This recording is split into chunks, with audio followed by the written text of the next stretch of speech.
Yap, sekarang ini ramai lagi berita tentang perseteruan antara Israel dan Palestina. Konflik antara Israel dan Palestina adalah konflik yang berlarut-larut yang telah terjadi selama beberapa dekade. Konflik ini memiliki sejarah yang rumit. Pada video kali ini, kita akan coba ulas tentang apa sebenarnya yang terjadi antara Palestina dan Israel. Mengapa Israel disebut merebut tanah Palestina? Ikuti pembahasan kali ini tentang berdirinya Israel di tanah Palestina.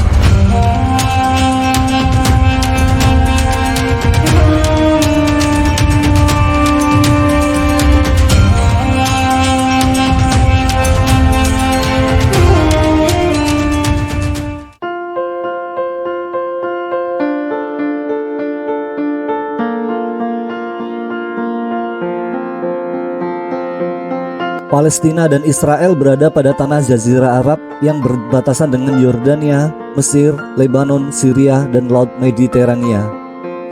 Dalam beberapa dekade ini mereka selalu berseteru dengan permasalahan utamanya adalah status wilayah. Negara Israel adalah sebuah negara yang selalu melekat dengan agama yang dianut sebagian besar masyarakatnya, yaitu Yahudi. Ya, memang nenek moyang mereka adalah bangsa Yahudi. Israel adalah negara satu-satunya yang memiliki populasi penganut agama Yahudi terbesar di dunia. 42% penganut Yahudi di seluruh dunia ada di negara ini. Sejarah berdirinya negara Israel pun merupakan persoalan kompleks dan melibatkan berbagai peristiwa penting dalam sejarah bangsa Yahudi. Pantaskah negara Israel didirikan di tanah Palestina? Ini yang akan kita bahas bersama-sama. Sebelumnya, kita lihat dahulu sedikit sejarah bangsa Yahudi pada permasalahan ini. Dalam agama Yahudi, Kristen, dan Islam tentu saja mengenal tentang Nabi Ibrahim, Nabi Ishak, dan Nabi Yakub. Keluarga nabi-nabi ini besar dan tinggal di tanah suci ini. Keturunan Nabi Yakub yang berjumlah 12 orang inilah yang merupakan awal mula dari sejarah bangsa Yahudi yang nantinya akan menurunkan agama Yahudi, kemudian agama Kristen, dan yang terakhir adalah agama Islam. Tetapi dari turunan Nabi Ibrahim yang lain yaitu Nabi Ismail. Jadi, agama Yahudi adalah agama yang tertua di antara ketiga agama tersebut. Tanah ini sebelumnya dikenal dengan nama Kanaan. Sekitar 3.500 tahun yang lalu, Kanaan mengalami kekeringan dan dilanda kelaparan. Ini adalah awal migrasi Yahudi ke Mesir, meninggalkan tanah Kanaan, dan mereka tinggal di Mesir selama beberapa generasi. Selama beberapa abad, populasi Yahudi di Mesir pun berkembang. Namun seiring berjalannya waktu, hubungan antara Yahudi dan bangsa Mesir memburuk dan akhirnya menyebabkan penindasan terhadap keturunan Yahudi oleh para penguasa Mesir. Nabi Musa dan pengikutnya berusaha keluar dari Mesir untuk menuju tanah perjanjian yang telah dijanjikan oleh Allah kepada leluhur mereka. Setelah beberapa waktu, Fir'aun yang awalnya membiarkan Nabi Musa dan pengikutnya untuk meninggalkan Mesir menyesali keputusannya untuk melepaskannya begitu saja. Ia pun mengumpulkan pasukannya dan mengejar orang Israel yang sudah pergi. Pasukan Fir'aun berhasil mengejar orang Israel yang berada di tepi Laut Merah. Dalam kondisi yang terdesak karena tidak bisa kemana-mana lagi, Nabi Musa mendapatkan wahyu untuk memukulkan tongkatnya ke Laut Merah dan membuat Laut Merah mengering. Terbukalah jalan untuk melarikan diri dan bangsa Yahudi pun berhasil menyeberangi Laut Merah. Pasukan Mesir pun tetap melanjutkan pengejaran kepada bangsa Israel, namun sebelum sampai di seberang, air laut yang mengering sebelumnya mulai kembali ke dalam keadaan yang sebelumnya. Gelombang air laut yang besar ini menyapu bersih pasukan Mesir dan mengakibatkan pasukan Mesir tenggelam dan menemui ajalnya, termasuk Fir'aun sang raja Mesir. Peristiwa kembalinya ke tanah Kanaan inilah yang mengarahkan pada pembentukan bangsa Israel dan menjadi bagian integral dalam sejarah dan identitas Yahudi di tanah yang dijanjikan atau Holy Land. Berdasarkan Alkitab Ibrani, kerajaan Israel terbentuk pada sekitar abad ke-11 sebelum Masehi. Kerajaan ini muncul setelah pemimpin-pemimpin suku-suku Israel bersatu di bawah satu pemerintahan pusat. Saul adalah raja pertama Israel, diikuti oleh Daud dan kemudian Salomo. Pada masa pemerintahan Raja Salomo, atau kalau menurut agama Islam adalah Nabi Sulaiman alaihissalam, mulai dibangun bangunan suci umat Yahudi yang disebut dengan Haikal Sulaiman di Yerusalem. Bangunan inilah yang menjadikan kota Yerusalem menjadi kota yang sangat penting bagi umat penganut agama Yahudi bangsa Israel.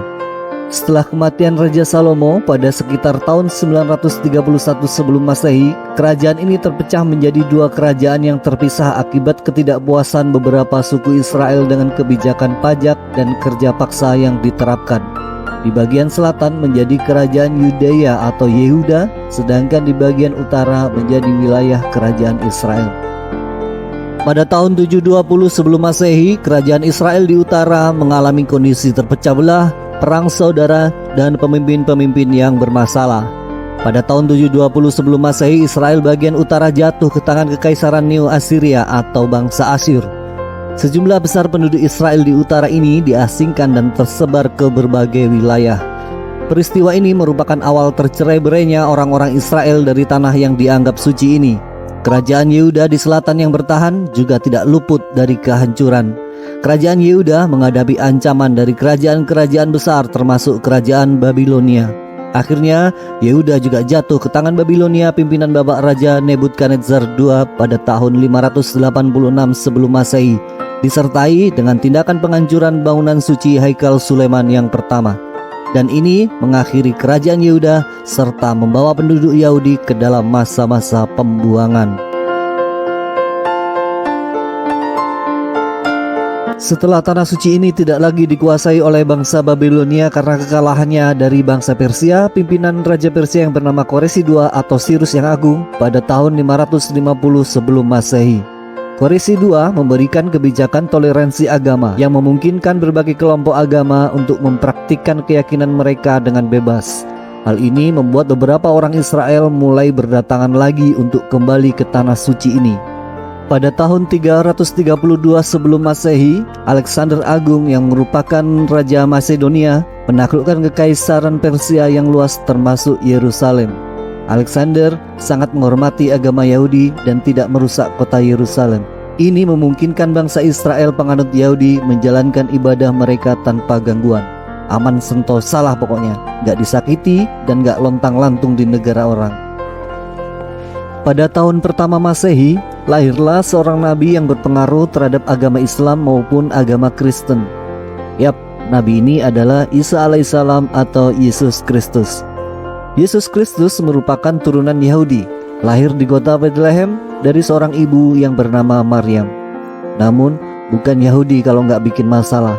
Lah sudah enak-enak hidup, nggak seru kalau nggak bikin masalah. Yesus disalib oleh Romawi atas perintah gubernur Romawi di Yudea, yaitu Pontius Pilatus. Penyaliban Yesus karena ulah beberapa oknum pimpinan Yahudi, khususnya para imam kepala dan orang-orang yang berpengaruh di Yerusalem. Mereka beranggapan bahwa dakwah keagamaan Yesus adalah ancaman terhadap otoritas dan stabilitas politik pada saat itu. Mereka cemas bahwa ajaran dan pengikut Yesus dapat mengganggu keseimbangan sosial politik di wilayah tersebut. Mereka menggunakan argumen-argumen yang provokatif untuk mendesak gubernur Romawi Pilatus agar mengambil tindakan tegas terhadap Yesus. Karena provokasi oknum Yahudi inilah akhirnya Yesus disalib oleh Pilatus. Namun menurut agama Islam, Yesus atau Nabi Isa alaihissalam tidaklah disalib, namun diselamatkan oleh Allah dan diangkat ke langit. Sementara yang disalib adalah orang yang diserupakan dengan Yesus. Sekali lagi, tanah suci Yerusalem ini pun menjadi tanah atau wilayah yang sangat disakralkan juga oleh umat Kristen selain umat Yahudi.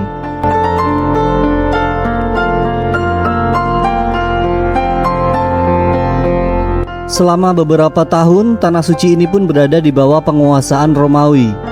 Setelah peninggalan Yesus, agama Kristen berkembang menjadi agama yang besar di Kekaisaran Romawi meskipun pada awalnya Kristen menghadapi penganiayaan. Hal ini menyebabkan sering munculnya konflik agama antara Kristen dan Yahudi. Ketenangan bangsa Yahudi pun mulai hilang sedikit demi sedikit.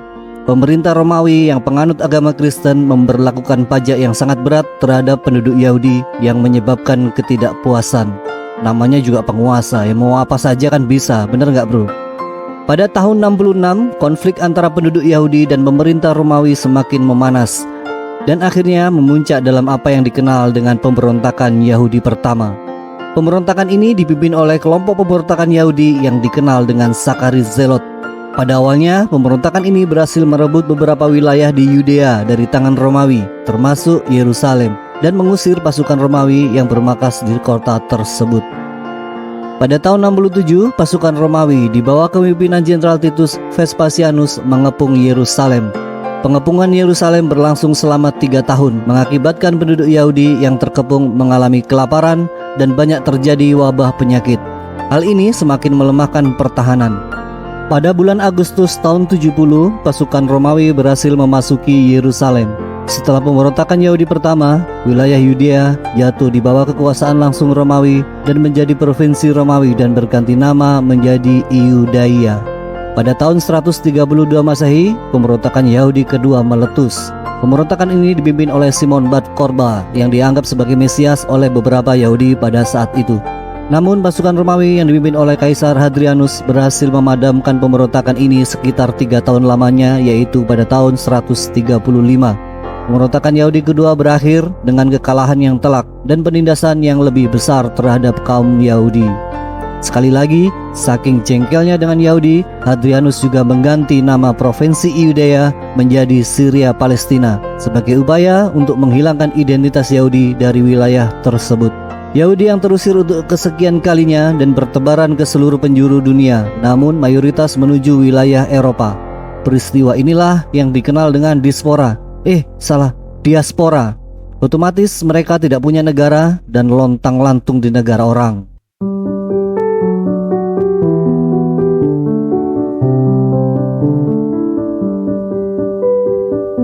Sejarah pun berlanjut.